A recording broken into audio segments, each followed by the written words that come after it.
I didn't want to spend an extra day with them. It's sort of amazing that one of us actually died, you know? We fell without falling. But I had something most of you didn't. Sheer bravado. There's nothing more exciting than going dancing. I think I'd like to be conscious this time. This whole association. I'm not imposing, am I? The fact But is, it adds he's just up so calling freaked from out New that York, he so did I so could well. only do 5 a week. And a little bloop in his face anyway. And I got That's one. the last thing I ever said to her. It wasn't one of those dirty movies. Oh no, it was beautiful. There was something wrong with the process. I'm sorry, Cam. You don't even know what love is. We're not doormen, we're policemen. Did the bird still settle? I am my lord.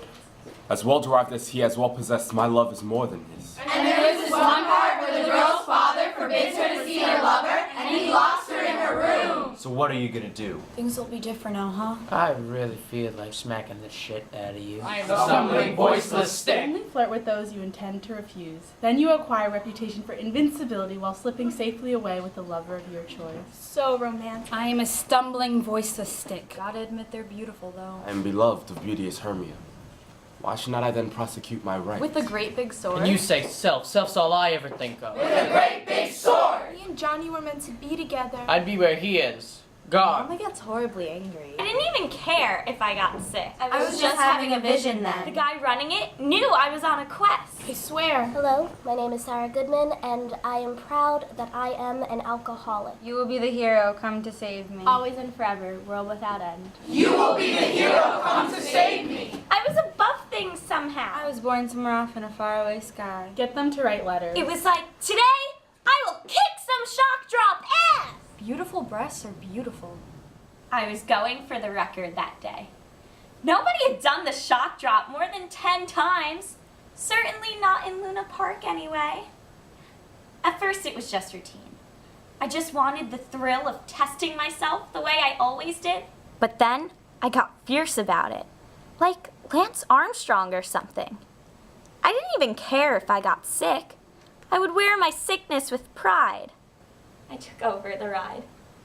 The guy running it knew I was on a quest. Like that time when my cousin Marcy took over karaoke night at the Vinyl Lounge and belted out every song in the Bible till she got through every one. Or like when that artist said she wanted to film Ricky Martin sleeping every night for 12 nights. Can you imagine 12 nights of staring at Ricky Martin in deep REM? I mean, I'm not into him, but if I was... Anyway, I was on the shock drop on my little quest, and I didn't even know why. It was like, today, I will kick some shock drop ass! It wasn't logical. I didn't plan it out. I just went on impulse. I do things like that. You can ask Leslie or Kayla. They know. I just go. The guy running it was really cool. He respected my quest. Because he understood on some spiritual, earth baby level that some things are just meant to be done. I mean, at first I got sick. And I don't usually get sick because I've got like major stamina. And then everybody in the park was this gigantic blur. And I was pure adrenaline, like those drinks at the nutritional store. Ripped fuel, that was me. And then everything stopped. Just like that. The blur crystallized and all I could think about was what Ricky Martin would look like sleeping.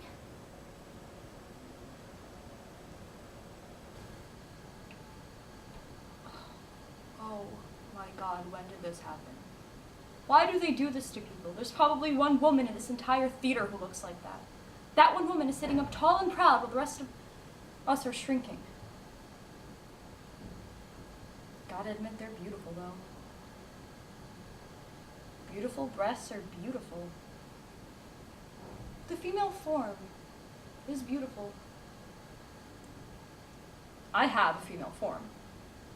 It's just that my female form has nursed 3 fat babies. My breasts have been served as pacifiers and teething rings. My breasts are real breasts.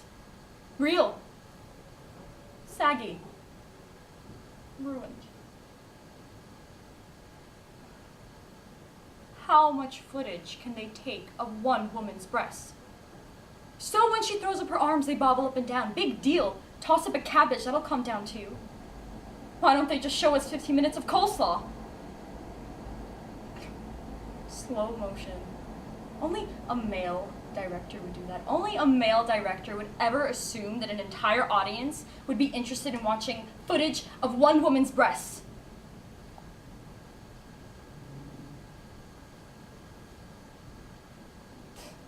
And he's right. The entire audience is glued to that screen. Every last eye in the play's glued. When he was showing us footage of the majestic Alps, people were fidgeting, but pops, there are a couple of boobies on the screen and people stopped breathing. I mean, I get it with men, but you'd think the women would rebel? You'd think the women would turn to one another, show snapshots of our children, get up on the seats and dance or something. I'd like to see 500 men sitting like houseplants for 15 minutes, while a female director exhibits the bobbling capacity of the male penis in slow motion. I wanted to go to Dad and tell him you were going to be married. It seemed impossible to tell him. He loved you so much. Annie, we did a terrible thing. We can never be forgiven. Not even to send him a card at Christmas. I didn't see him once since I got home from the war. Annie, you don't know what was done to that man. You don't know what happened. You can't know. You wouldn't be here.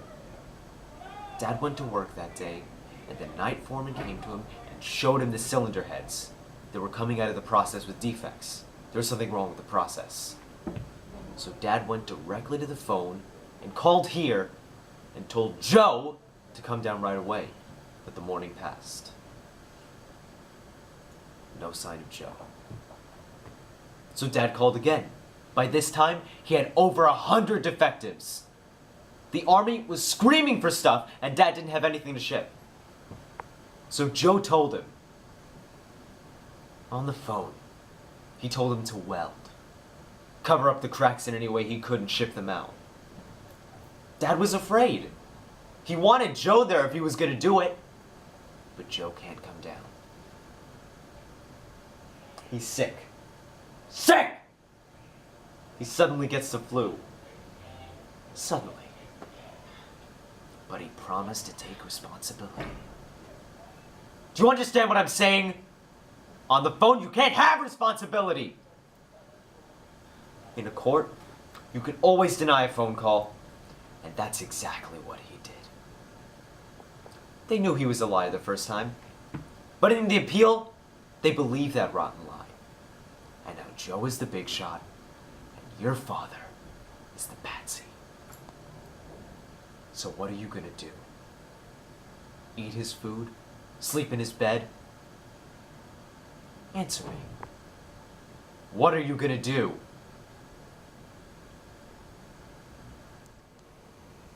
I love dancing. The new dances. I love them. There's nothing in the world more exciting than going dancing.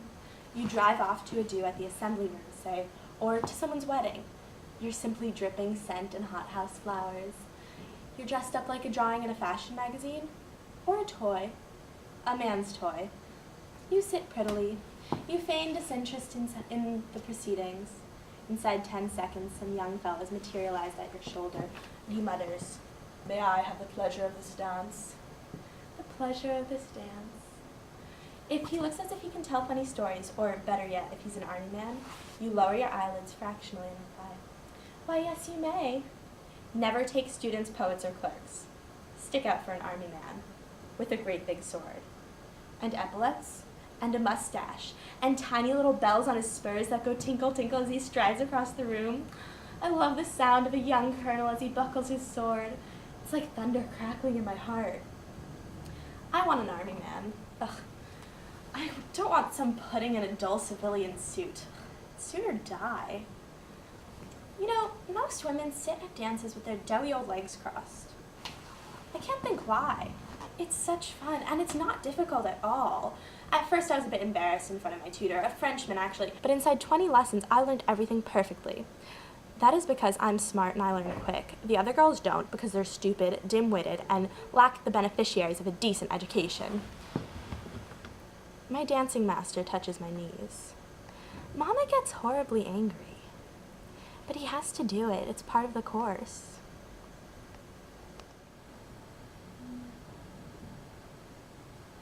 You want me to tell you what I see out there? I see a little girl wearing a police uniform, okay? I see a little girl from the neighborhood who some moron told she could be a cop. She's not a cop, right now. But if someone takes a shot at her or someone else's lives depend on it, they're not gonna know she's not a cop. They're gonna think she knows what she's doing. She walks around the corner with someone trying to rob somebody or rape somebody or kill somebody. They're not gonna know she's a little girl in a cop suit. You see a badge and a uniform and a gun, they're gonna blow a hole right through her fucking head. Someone runs up to her and asks her to help him. She's not gonna help him. She's gonna look around and say, "Where's Bill? Where's Bill?" That's me. I'm Bill. I can tell that girl likes me. It's only natural. I'm a partner. I'm a big, strong father figure. Whatever. Got a lot of experience. Got a lot of confidence. I know what I'm fucking doing. That's attractive to a woman. It's attractive to anybody. But maybe part of what I'm doing, part of her building confidence in me is making me feel like I'm interested in her too. Makes her feel cocky, makes her feel impressive, makes her feel like she's got something on the ball. Now, do I need you telling her that I'm upstairs having sex with somebody on my shift so she can lose all her confidence in me and consequently all her confidence in herself so she can think I'm just kind of some kind of fucking maniac messing around with the head because of your big flapping fucking mouth? This is not a game. We're not doormen. Policemen. Yeah, I know we're terrible and all, but we're playing with our lives. And the lives of the people we're supposed to protect. So don't appreciate the fun I guess you're having at my expense. While you're sitting here twiddling your fucking thumbs waiting for, William to come around and make his round so you could go to sleep, okay? You know what I really feel like doing? I really feel like smacking the shit out of you. But I'm not gonna do that. Because I don't do that. Just keep in mind, when I come around here in the future, you don't know what I'm doing here. You have no idea. And keep your fucking nose out of my business. You understand me? I am my lord. As well derived as he, as well possessed, my love is more than his. My fortunes everywhere as fairly ranked, if not with vantage as Demetrius, which is more than all these boasts can be. I am beloved. Beauty is Hermia. Why should not I then prosecute my right? Demetrius, I'll avouch it to his head, made love to Nader's daughter Helena, and won her soul. And she, sweet lady, dotes, devoutly dotes in idolatry upon this spotted and this inconstant man. As most of you know, the hospital that delivered me wouldn't give me my records. And the doctor who delivered me was dead. But I was luckier than most of you. I had my mother's name. I was flying Francine Williams somewhere in Milwaukee. But I could only get a week off of work, so on the way back to New York, I stole a phone book. Williams, you can imagine how many. But it adds up calling from New York, so I could only do 5 a week. And I got one. A woman answered and she said, yes, she knew Francine Williams ages ago because they had the same last name, worked in the same supermarket. And she had the most beautiful fingernails. I said, did she know where Francine Williams was now? She said, no, she moved away when she got married.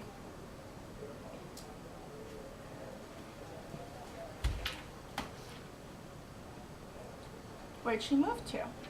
Georgia. Did she know where in Georgia? Atlanta. Did she know the last name of the man she married?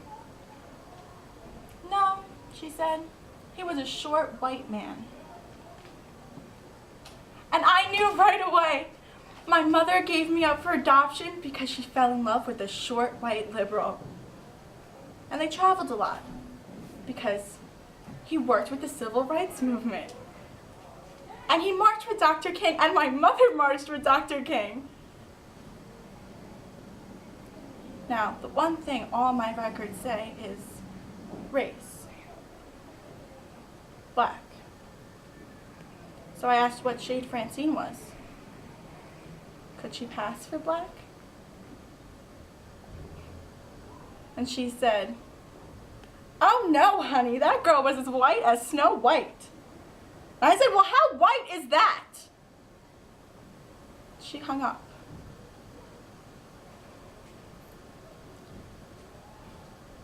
You look black, Lorraine. It took the whole night for me to say that it was the wrong Francine. And I wasn't white. But I'm still calling.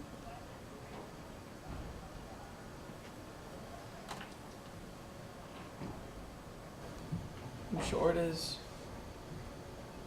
It's sort of amazing that one of us actually died, you know? Like my dad's always saying. Do you know how bad you guys gotta fuck up before anything serious ever happened to you? You and all your friends from the Upper West Side who went to that fucking school where they think they're gonna cripple you to life. They teach you how to spell. Do you know what happens to kids who do the kind of shit you guys do? They die, man. And the only difference between you and them, it's my money. It's like a big fucking safety net. But don't stretch it too far, man. Because your sister fell right through it. But the fact is that he's just so freaked out that he did so well. And a little bloop in his face anyway. Like he did some great enterprising thing for himself and his family. Made a fortune in this incredibly tough racket. Got a house in the park without any help from anyone. And he never felt bad for anyone who couldn't do the same thing. So, when he was at the height of his powers, he totally lost control of his only daughter. And she ended up getting beat to death by some guy from the world next door to us. So, for the past 9 years, he's been trying to literally pound his life back into shape. But it's not going so well. Because he's totally by himself. You know?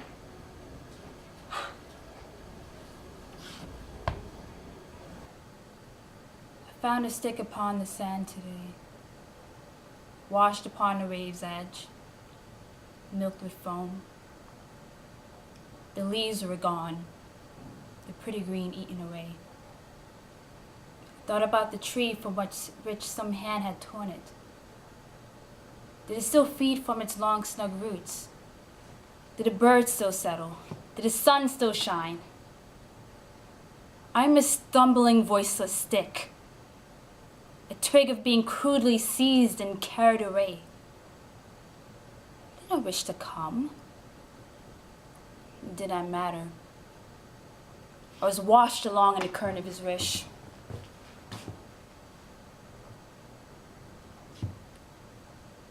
Ide, I cried. Ide did not answer. I was allowed to cross the world, but never words with him. If I bore the burden of his dreams, my prize was to carry his children. But now I am here, alone. A flotsam branch to which strange weeds cling.